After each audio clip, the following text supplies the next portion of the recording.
இதில் மிளகு, சீரகம், வெந்தயம், துவரம் பருப்பு, உளுந்து, கடலைப்பருப்பு, அதோடு சேர்த்து வரமிளகா எல்லாத்தையும் நல்லா வறுத்து பொடி பண்ணி வச்சுக்கலாம். ஒரு உலக்கு அரிசிக்கு அரை உலக்கு பருப்புன்னு சொல்லிட்டு ஊற வச்சு எடுத்துக்கிட்டேன். ஒரு டீஸ்பூன் மஞ்சள்தூள் ஆட் பண்ணிக்கலாம்.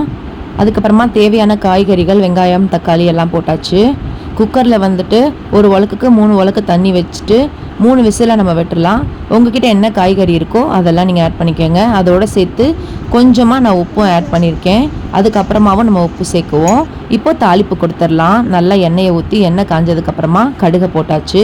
கடுகு, சீரகம், வெங்காயம், கருவேப்பிலை இது எல்லாமே போட்டு நல்லா வந்துட்டு பொரிய விட்டு எடுத்துடலாம். அதோட கொஞ்சம் உப்பு வேணும்னாலும் ஆட் பண்ணிக்கலாம். அதுக்கப்புறமா அரைச்சி வச்சுருந்த மசாலாவை அதில் போட்டுட்டு கொஞ்சமாக வந்துட்டு குழம்பு மசாலா தூளும் சேர்த்தாச்சு. இப்போது பெருங்காயத்தூள், புளி கரைசல்லாம் ஊற்றி நல்லா கிண்டி விட்டு எடுத்துடலாம். விசில் வந்து ஒரு 3 விசில் வர மாதிரி வச்சு எடுத்துக்கோங்க. நல்லா சோறு குலைவாக இருந்ததுன்னா சாப்பிட்றதுக்கு நல்லாயிருக்கும். விசில் அடங்கிருச்சு. குக்கர் ஓப்பன் பண்ணிக்கலாம். பாருங்கள், இந்த மாதிரி நல்லா வெந்து வந்துருச்சு. பாருங்கள், நல்லா மைய வெந்து வந்துருச்சு. இந்த மசாலாவை அதில் ஆட் பண்ணிக்கலாம். இந்த மசாலா பொடியை வந்துட்டு நல்லா கலந்து விட்டுட்டு ஒரு நிமிஷம் சிம்மில் வச்சு எடுத்துடலாம்.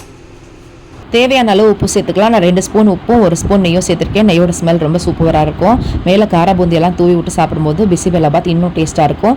நான் இந்த மாதிரி ஸ்டைலில் செஞ்சுருக்கேன். உங்களுக்கு இந்த ஸ்டைல் பிடிச்சிருந்ததுன்னா நீங்களும் ட்ரை பண்ணி பாருங்கள்.